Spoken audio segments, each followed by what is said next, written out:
My name is Maya Robinson.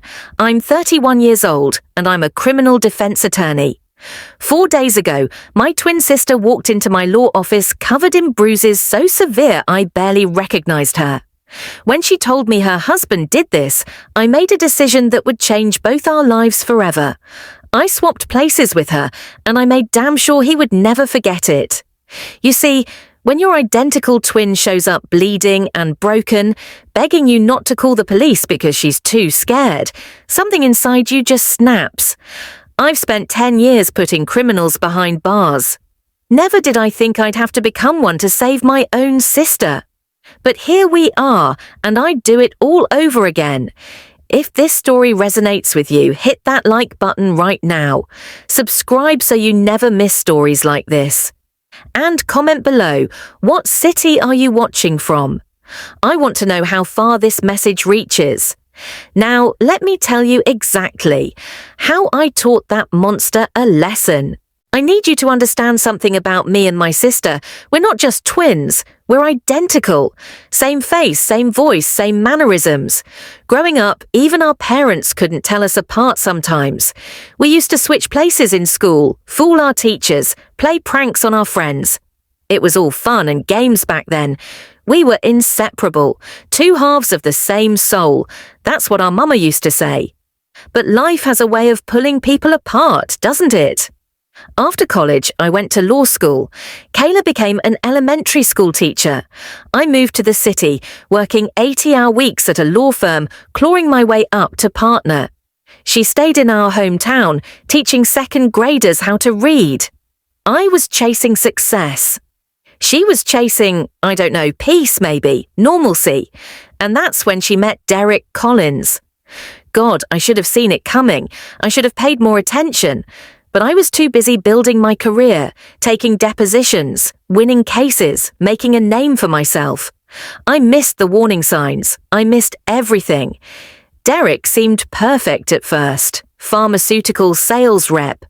Charming as hell, the kind of man who opens doors and pulls out chairs and says all the right things. At their wedding, he gave this speech about how Kayla was the best thing that ever happened to him, how he'd spend his whole life making her happy. I remember looking at my sister in her white dress, glowing with hope and thinking, she deserves this. She deserves to be loved like this. I was a damn fool. The distance between us grew after the wedding.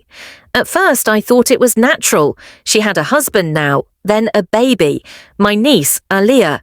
I had cases stacking up, clients demanding my attention. We went from talking every day to once a week, then once a month, then just holidays and birthdays. And every time I saw her, she seemed like someone was slowly turning down her volume, dimming her light. I told myself I was imagining things. I told myself marriage changes people, motherhood changes people. I told myself a lot of lies because the truth was too horrifying to face. My twin sister, my other half, was being destroyed right in front of me, and I was too blind to see it. Until 4 days ago. It was a Tuesday afternoon. I remember because Tuesdays are my light days, just paperwork, no court appearances. I was in my office reviewing case files, sipping cold coffee, when my secretary buzzed in. Her voice had this edge to it. "Miss Robinson, your sister is here, but Maya, she doesn't look good." My heart dropped before I even saw her. I told my secretary to send her in and to hold all my calls. The door opened and I looked up, and I swear to God, for a second, I didn't recognize the woman standing there. She was wearing sunglasses, indoors, in my office with no windows facing the ceiling, long sleeves despite it being 85 degrees outside, a turtleneck in the middle of summer. And she was limping, favoring her left side like every step sent pain shooting through her body.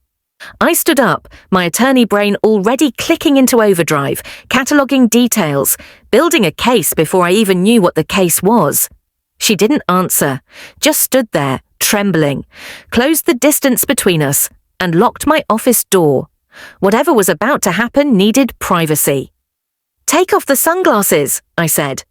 My voice came out harder than I intended, but I was scared. Terrified, actually, because I already knew, somewhere deep in my gut, I already knew. She shook her head, tears streaming down her cheeks. And that's when I saw them. The bruises on her neck, finger-shaped, 4 on one side, 1 on the other.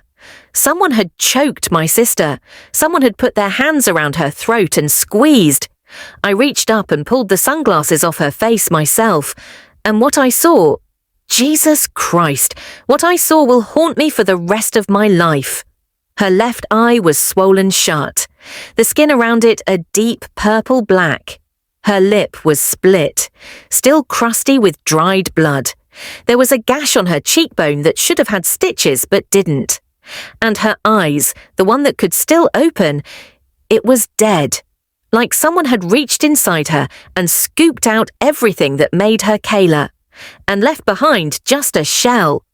Who did this? But I already knew the answer. There's only one person who gets that close, who has that kind of access, who can hurt you where no one else can see. Maya, please. Her voice was a whisper, broken and hoarse. Please don't call the police, he'll kill me. He said if I ever told anyone, he'd kill me. Roll up your sleeves. I wasn't asking, I was telling, using my courtroom voice, the one that makes witnesses confess and defendants crack. She hesitated, and that hesitation told me everything I needed to know, but I needed to see. So I reached out and pushed up her sleeves myself. And oh God, the map of hell that was revealed. Bruises everywhere, old yellow ones fading into new purple ones, belt marks across her forearms where she'd tried to protect herself, circular burn marks, cigarette burns dotting her skin like some sick constellation, defensive wounds on her hands where she'd tried to block punches, and on her wrists. He'd tied her up. That son of a bitch had tied up my sister. I felt something inside me break. No, not break. A rage so pure and hot it burned through every professional boundary I'd ever built, every ethical line I'd ever drawn. This wasn't just a client. This wasn't just a case. This was my sister, the other half of my soul. How long? I managed to ask through clenched teeth. 3 years. She said it so quietly, I almost didn't hear. It started about 6 months after we got married. 3 years. 3 years of